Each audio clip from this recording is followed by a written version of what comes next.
अब जो एक क्वेश्चन हमें देखना है ये है, हिंद महासागर के संसाधनों के शोषण से जुड़ी विभिन्न पारिस्थितिकी समस्याओं पर प्रकाश डालिए। ठीक है, हमारे पास ये क्वेश्चन है, तो अब क्या करेंगे, इसी पर टॉर्च लेके प्रकाश डाल देंगे, हमारा हो जाएगा आंसर कंप्लीट। ठीक,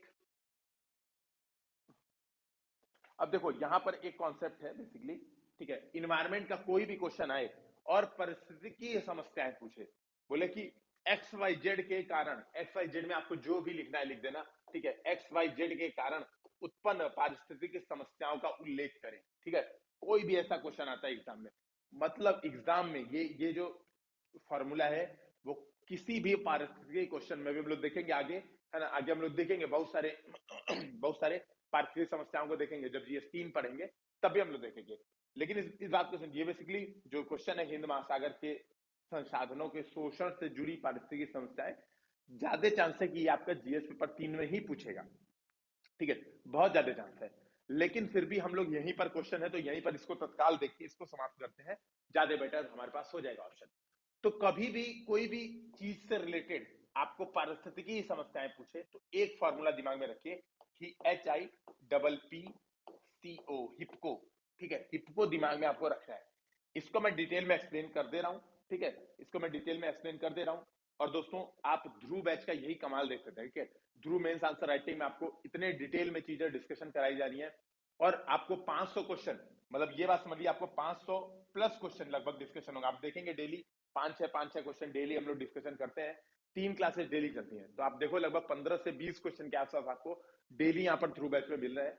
ये मानो मत मानो, जो लोग बैच ज्वाइन किए उन लोग को तो ये बात पता ही होगी, ये इंडिया का one of the best course अब होने जा रहा है, मतलब लिटरली। और इस मामले हम लोग एकदम फोकस्ड है, टू द पॉइंट सिलेबस। आप लोग देख ही रहे हैं जो वीडियो हम लोग, कई वीडियो इसके शॉर्ट क्लिप्स ओपन भी रखते हैं, तो आप लोग देखते ही होंगे हम लोग इधर उधर की बकैती के बिना एकदम टू द पॉइंट डिस्कशन रखते हैं। और इसकी फीस मात्र 2500 रुपए रखी गई है। सबसे अच्छी बात है कि आप लोग देखेंगे कि बहुत कम फीस में मार्केट में कोई भी ऐसा कोर्स अगर चला जा रहा है तो 50,000 60,000 से कम में नहीं चला जा रहा है। और कंटेंट तो जैसा है वो तो भाई, वो तो खैर मैं कमेंट नहीं कर सकता। ठीक है, तो यहाँ पर अफोर्डेबल लर्निंग आपको आराम से मिल जाती है। तो आप देखिए इसी तरह के हम बहुत सारे फॉर्मूले, अभी ध्रुव बैच में आगे हम लोग इसी तरह के बहुत सारे फॉर्मूले देखेंगे। जब इंडस्ट्री देखेंगे तो हम लोग देखेंगे कैसे 5M से सारे इंडस्ट्री के क्वेश्चन हो जाते हैं। ठीक है, तो हम लोग अलग अलग चीजें देखेंगे। अभी हम लोग फिलहाल यहाँ पर देखते हैं हिप्को। ठीक है, तो हिप्को क्या है, पहला है एच मतलब habitat loss. Habitat loss, habitat loss मतलब आवास विखंडन। ठीक है, एच मतलब आवास विखंडन। ठीक है, आपका आई, आई मतलब हो जाता है आपका इन्वेसिव एलियन स्पीशीज, IAS जो आप बनेंगे, है ना, यानी क्या हो जाएगा, इन्वेसिव यानी आक्रामक प्रजातियां, आक्रामक प्रजातियां। ठीक है, आक्रामक प्रजातियां। पी, पी का मतलब हो जाएगा पॉल्यूशन, पॉल्यूशन, पॉल्यूशन का मतलब प्रदूषण। ठीक है, पी का मतलब प्रदूषण। फिर एक पी और है, ठीक है, एक पी और है, इस पी का मतलब हो जाएगा पॉपुलेशन प्रेशर, पॉपुलेशन प्रेशर यानी जल मतलब दबाव, बेसिकली पॉपुलेशन प्रेशर मतलब जनसंख्या दबाव। सी का मतलब हो जाएगा क्लाइमेट चेंज, यहाँ पे मैं क्लाइमेट CC लिख दे रहा हूं, क्लाइमेट चेंज। और ओ का मतलब हो जाएगा ओवर यूज। ठीक है ना, ओवर यूज।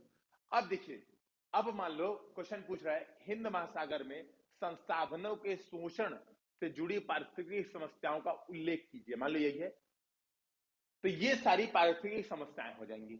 मान लो क्वेश्चन पूछ रहा है, अब दूसरा क्वेश्चन मैं कर रहा हूं, मान लो क्वेश्चन पूछ रहा है हिमालय पर्वतमाला में टूरिज्म ने पारिस्थितिकी तंत्र को किस प्रकार नुकसान पहुंचाया है, चर्चा करें।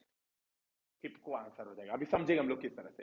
ठीक है, मान लो क्वेश्चन पूछ रहा है भारत के मैंग्रोव प्रवाल तंत्र को, मैंग्रोव प्रवाल तंत्र की क्षति से किस प्रकार पारिस्थितिक समस्याएं उत्पन्न हुई हैं, आंसर हो जाएगा हिप्को। तो किसी भी क्वेश्चन का मतलब आप लगभग 40 तरह के, इस कॉन्सेप्ट से आप लगभग 40 तरह के क्वेश्चन आराम से टैकल कर सकते हो। इवन पर्यावरण और पारिस्थितिकी का कोई भी क्वेश्चन इस कॉन्सेप्ट के माध्यम से आप कर सकते हो। तो क्योंकि आपको एक बैठे बिठाए एक स्ट्रक्चर दे रहा है, बैठे बिठाए एक बहुत इजी स्ट्रक्चर आपको दे रहा है। और थ्रू बैच का यही कमाल है, क्योंकि हम लोग ने खुद काफी मेहनत की है चीजों को समझने में। ठीक है, काफी एक्सप्लेन किया है, चीजों को डिस्कशन किया है, तो आप देखोगे ये सब कॉन्सेप्ट वहीं से उभर के आते हैं।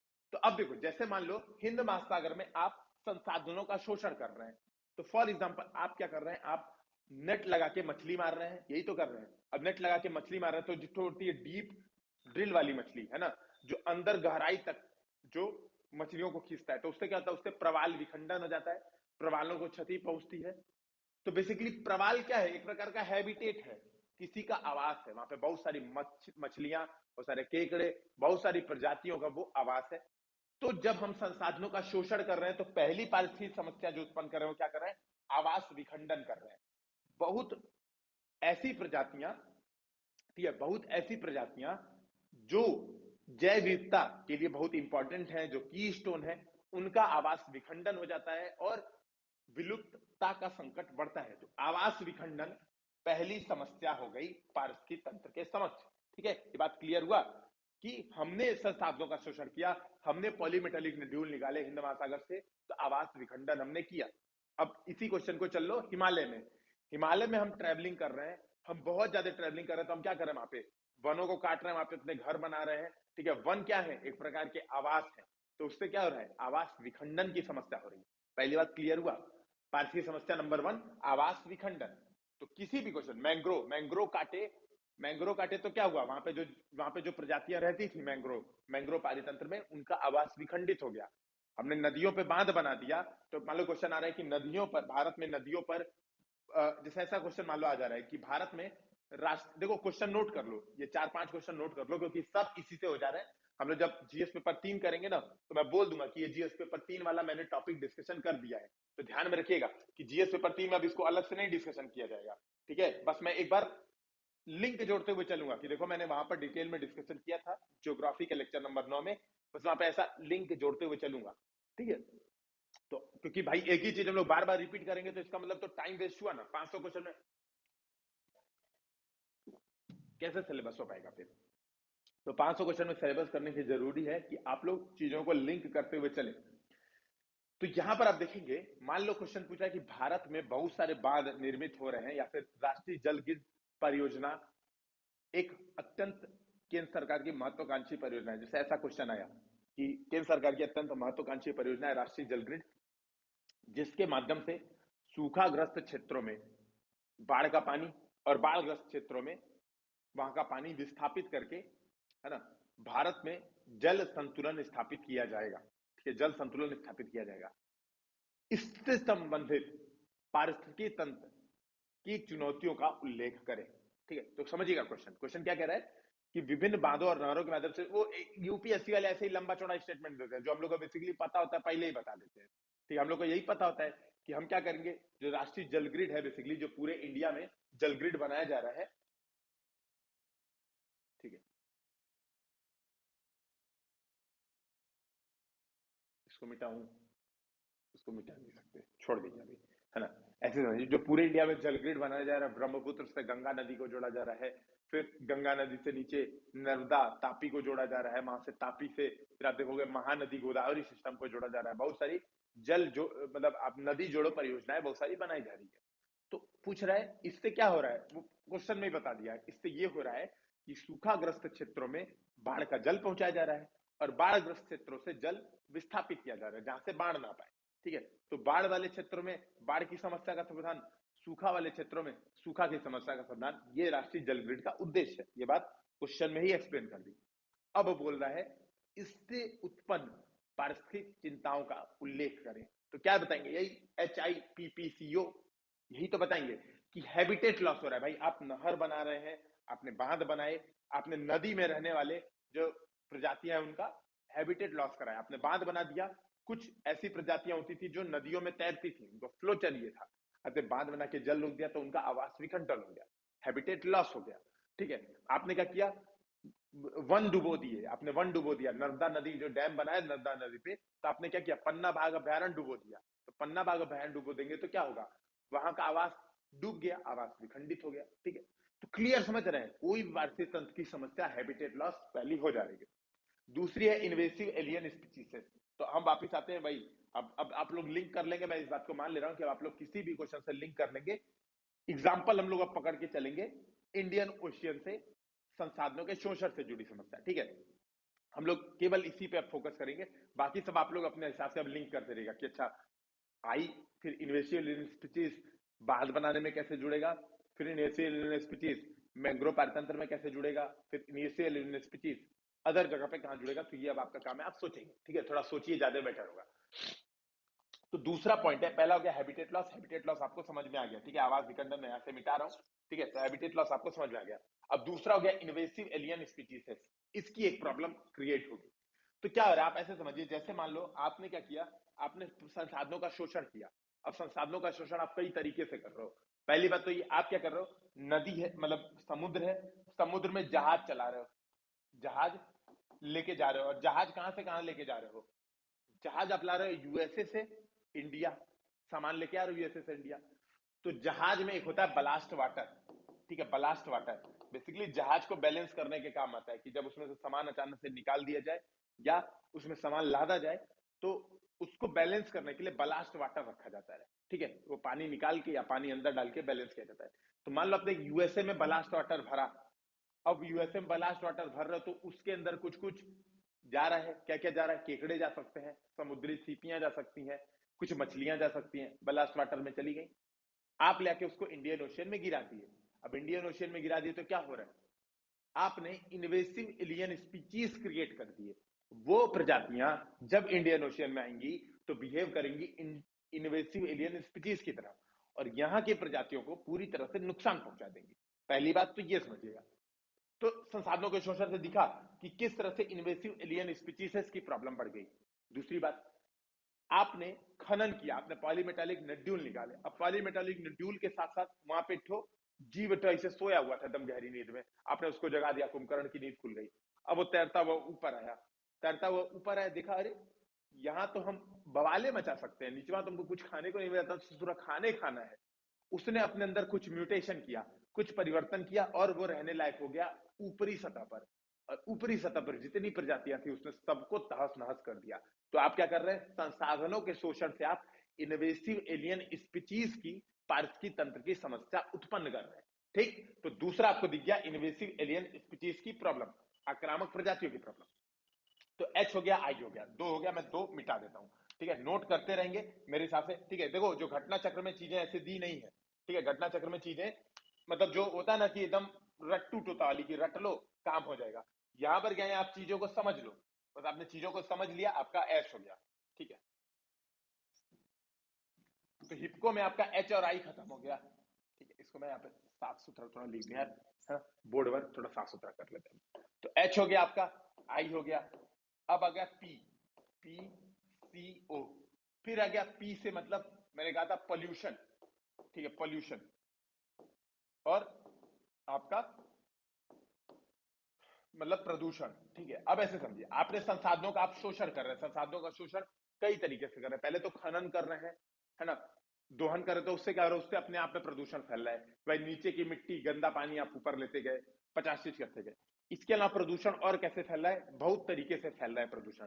पहली बात, हम क्या कर रहे हैं, हिंद महासागर के संसाधन, एक प्रमुख संसाधन है हिंद महासागर में जल, साफ जल भी एक प्रमुख संसाधन है ना, इसका हम शोषण कैसे कर रहे हैं, हम क्या कर रहे हैं, जितने औद्योगिक परमाणु इत्यादि कचरे हैं सब इसमें बहवा रहे हैं, सब इसमें प्रवाहित कर रहे हैं। तो क्या कर रहे हैं, हम प्रदूषण उत्पन्न कर रहे हैं। ठीक, हम क्या कर रहे हैं, जो हमारी नावें होती है, कई बार जो जहाज होता है, वो कई बार क्या होता है, तेल लीकेज हो जाता है, तेल लेके आता है, तेल लीक हो जाता है। तो हम क्या कर रहे हैं, समुद्री सतह पर तेल लीक करा देते हैं। उससे क्या होता है, एक तो पॉल्यूशन सीधा सीधा फैल जाता है, बहुत तरह के केमिकल्स फैल जाते हैं।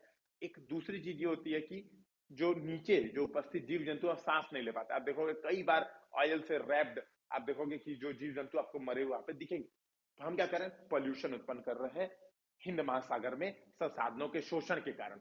तो हम संसाधनों का शोषण कर रहे हैं, उससे हो रहा है पॉल्यूशन। ठीक है, साफ जल खराब कर रहे हैं हम, नीचे से खनन कर रहे हैं तो जल खराब कर रहे हैं, तेल फैला दे रहे हैं, औद्योगिक कचरा बहा रहे हैं, और प्रदूषण भी कई तरह का प्रदूषण कर रहे हैं। यहां भी अगर मैं प्रदूषण की बात करूं तो कई तरह का प्रदूषण कर रहे हैं। पहली बात, आप केमिकल पॉल्यूशन कर रहे हैं, केमिकल पॉल्यूशन, केमिकल पॉल्यूशन, है ना। आप क्या कर रहे हैं, बहुत सारी दवाएं, बहुत सारा औद्योगिक कचरा जिसमें केमिकल होता है, आपने रिफाइनरी का सीधे सीधे जितना कचरा आपने समंदर में बहा दिया, आपने आपने जो भी परमाणु कचरे थे सारे इसमें बहा दिए, तो आपने केमिकल पॉल्यूशन किया। पहली प्रॉब्लम ये। दूसरी प्रॉब्लम आपने क्या की, थर्मल पोल्यूशन किया, तापीय प्रदूषण किया। ठीक है, तापीय प्रदूषण कैसे करते हैं, ठीक है, तापीय प्रदूषण कैसे करते हैं, देखो क्या होता है ना, जो ताप विद्युत संयंत्र है, खास तौर पे इवन जो परमाणु संयंत्र आप देखोगे समुद्र के किनारे बनाए जाते हैं। अब सब परमाणु संयंत्र में जो संयंत्र था उसको हमेशा कूलिंग चाहिए होती है, उसको ठंडा रखना पड़ता है, नहीं तो संयंत्र ब्लास्ट हो जाएगा।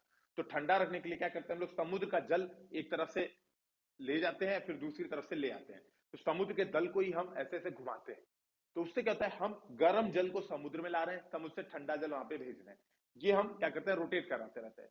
तो हमने समुद्र में जब गर्म जल पहुंचा दिया तो थर्मल पॉल्यूशन भी उत्पन्न कर दिया। ठीक है, तो ये भी आपको प्रॉब्लम दिख रही होगी। देखो ये एग्जैक्ट आंसर है, हिंद महासागर के संसाधनों के शोषण से जुड़ी पारिस्थितिक तंत्र की समस्याओं का यही आंसर लिख रहा हूं, ये बात समझ लीजिएगा। घटना चक्र वाली केवल हम लोग देख लेंगे, किसी काम का नहीं है, एक एग्जाम्पल दिख जाएगा तो वही हमारे काम बस। ठीक है, तो आपको पोल्यूशन दिख गया। फिर है पॉपुलेशन प्रेशर।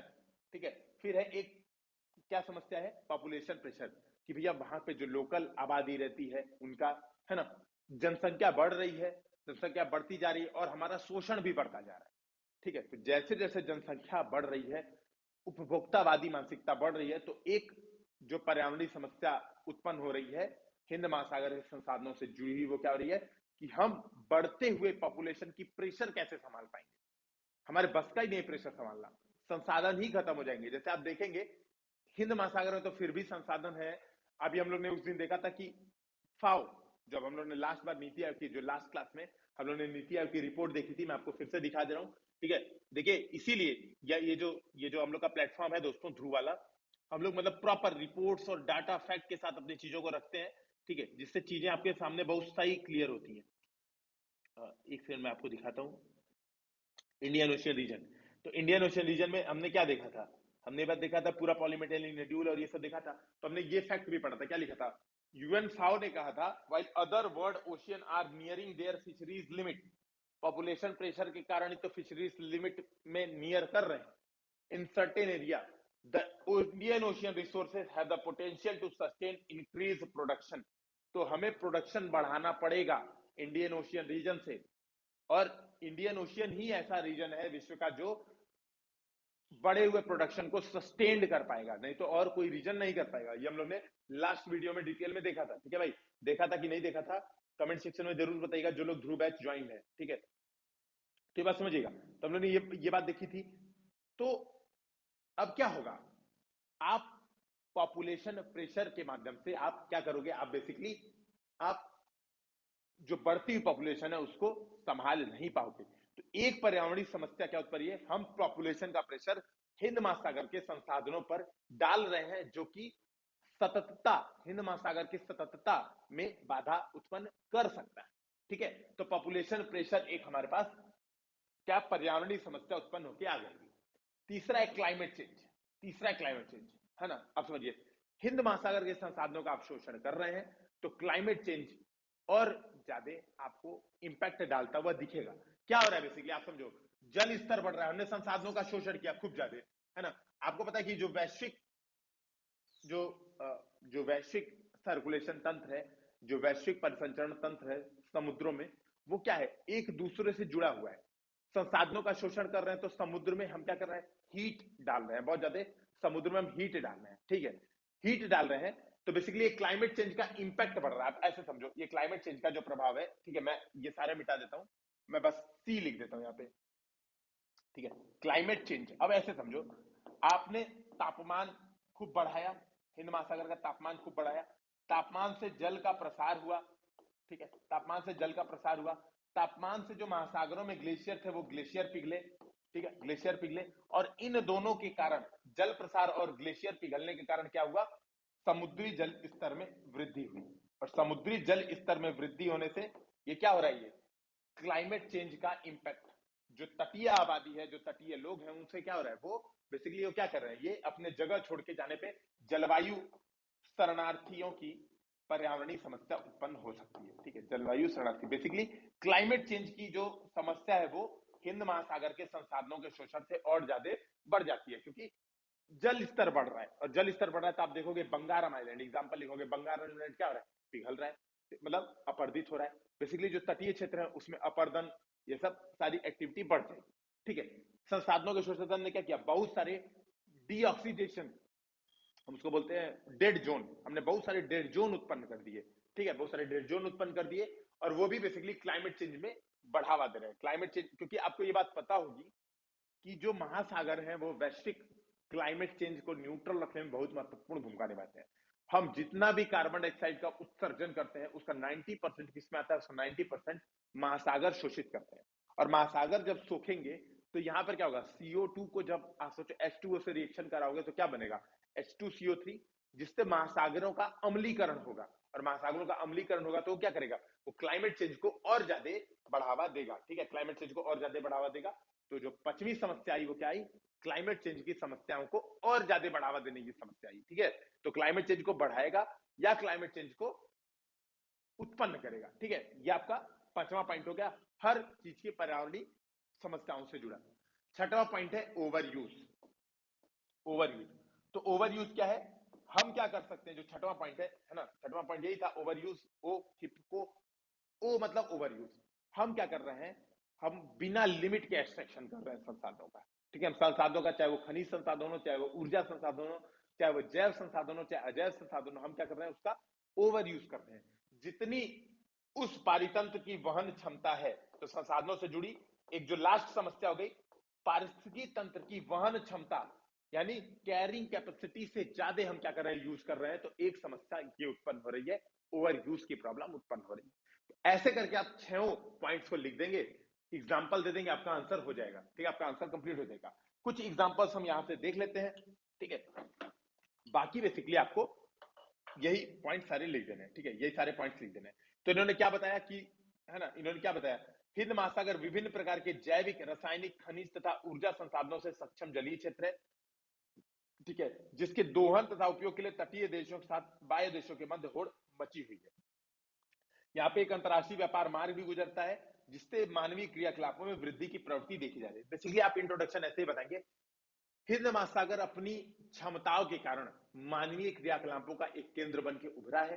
ठीक है, अपनी ऊर्जा और ये सब संसाधनों के कारण मानवीय क्रियाकलापों का केंद्र बन के उभरा है, जिससे निम्नलिखित पारितंत्र की समस्याएं उत्पन्न हुई है। तो मैंने वही हित को बताया, उस आधार पे लिख देंगे। तो यहाँ पे देखिए वही पॉल्यूशन, पहला इन्होंने पॉल्यूशन बताया, इलेक्ट्रिक पॉल्यूशन, नाभिकीय पॉल्यूशन, प्लास्टिक पॉल्यूशन, यही सब बताया। फिर दूसरा भी बेसिकली वही पॉल्यूशन ही है। तो मैंने हिप्को वाला ज्यादा बेटर है। ठीक है, हिप्को वाला ज्यादा बेटर है। यहाँ पे आपका क्या होगा, यहाँ पे आपके चीजें रिपीट होंगी कि अपशिष्ट का जमाव, ये भी तो एक तरह से क्या हो रहा है, प्रदूषण हो रहा है। ये भी तो एक तरह से प्रदूषण हो रहा है, और समुद्री प्रदूषण है ही। ठीक है, तो जल के जैविक रासायनिक गुणों में परिवर्तन हो रहा है, जलीय ताप में वृद्धि, तो इसको हम लोग थर्मल पॉल्यूशन में देख लिया था। ठीक है, तो प्रवालों के विरंजन तथा मृत्यु से जैव विविधता पर नकारात्मक प्रभाव पड़ रहा है। तो तापमान में वृद्धि हुई, तापमान में वृद्धि से बहुत सारी समस्याएं उत्पन्न हो रही हैं। तेल का रिसाव, ये भी हम लोगों ने देख लिया था। ठीक है, तो जीव जंतु, जैव विविधता, ये सब खतरा उत्पन्न हो रहा है। ठीक है, मानवीय गतिविधि से नाइट्रोजन, फास्फोरस, जिससे क्या हो रहा है, सुपोषण। ये ध्यान में रखिएगा, सुपोषण।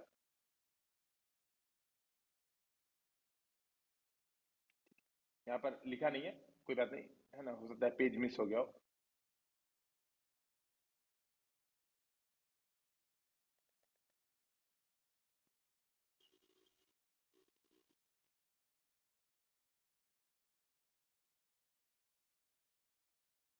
कोयला वेला हम लोग ने सारा कर लिया था। ठीक है, यहाँ पे है ना। तो क्या हो रहा है, सुपोषण की समस्या बढ़ रही है ना। जो भी औद्योगिक कचरा है, जो भी आप देखोगे, नाइट्रोजन, ऑक्सीजन, मतलब नाइट्रोजन के जितने उर्वरक हैं सब समुद्र में बह के अंतिम में जा रहे हैं। तो क्या रहा है, यूट्रिफिकेशन हो रहा है। और यूट्रिफिकेशन से क्या हो रहा है, यूट्रिफिकेशन से ऑक्सीजन कम हो जा रहा है, जिससे डेड जोन, तो मैंने ये भी डिस्कशन किया था, डेड जोन कैसे बन रहा है। ठीक है, तो ये क्या कर रहा है, बहुत नकारात्मक प्रभाव पड़ रहा है। कंक्लूजन में आप बता सकते हो कि इससे बचाव के लिए क्या क्या उपाय किए जाने चाहिए। भाई सतत विकास का प्रयास किया जाना चाहिए। तो इसलिए कैरिंग कैपेसिटी को ध्यान में रखा जाना चाहिए, इससे ज्यादा उपयोग नहीं किया जाना चाहिए। यहां पर इसी क्वेश्चन में आप एक डायग्राम बना सकते हो अपने उत्तर को और बढ़िया बनाने के लिए। ठीक है, आप ये दिखा सकते हो कि हिंद महासागर, है ना, हिंद महासागर, ये समय, टाइम, यहाँ पे दिखा सकते हो परिमाण, मतलब क्वांटिटी, परिमाण दिखा सकते हो। यहाँ पे दिखा सकते हो कि सीमित संसाधन, ठीक है, सीमित संसाधन, और यहाँ पर दिखा सकते हो डिमांड।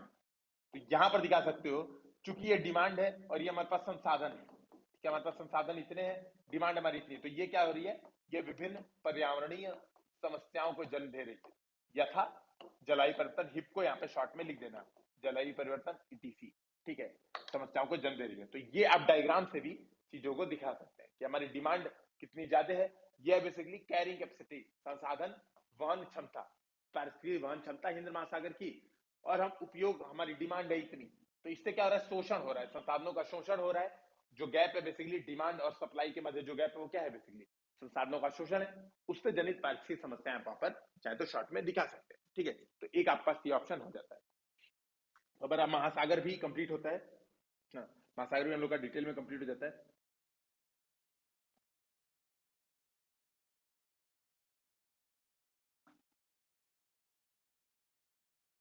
अब बेसिकली हम लोग को देखना है मृदा,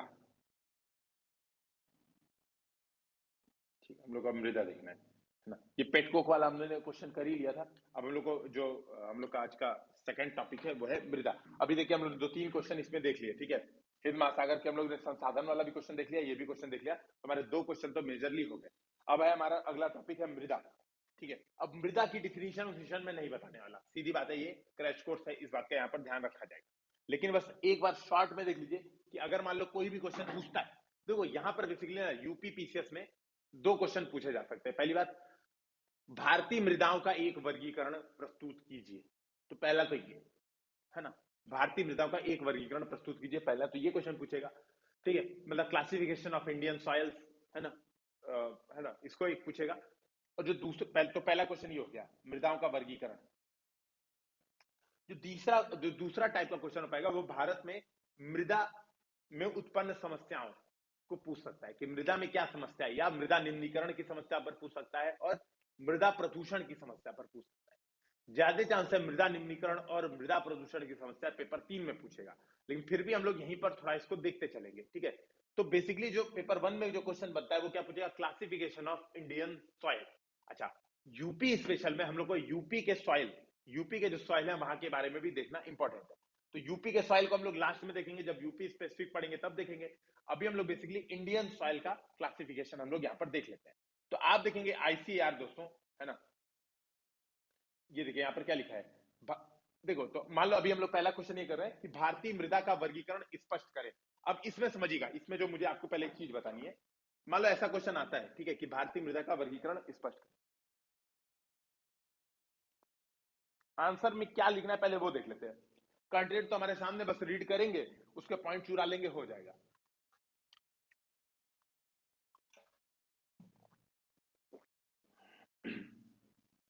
तो मृदा का वर्गीकरण ये एक प्रश्न अपने आप में बन जाता है, ठीक है।